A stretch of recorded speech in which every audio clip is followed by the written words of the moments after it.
இனிமையான இசையின் மூலம் உலகத்தை கவர்ந்த சிறந்த ஏந்தலான தூதுவராம் தாவூத் நபிக்கே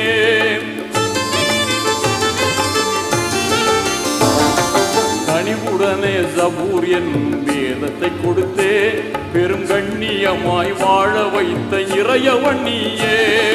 அற்புதம் செய்திட்ட ஆற்றல் மிகுந்திட்ட வல்லவனே, எங்கள் நெஞ்சில் நிறைந்திட்ட நேசம் மிகுந்திட்ட நல்லவனே. அற்புதம் செய்திட்ட ஆற்றல் மிகுந்திட்ட வல்லவனே, எங்கள் நெஞ்சில் நிறைந்திட்ட நேசம் மிகுந்திட்ட நல்லவனே. நெஞ்சில் வாழும் மறையோனே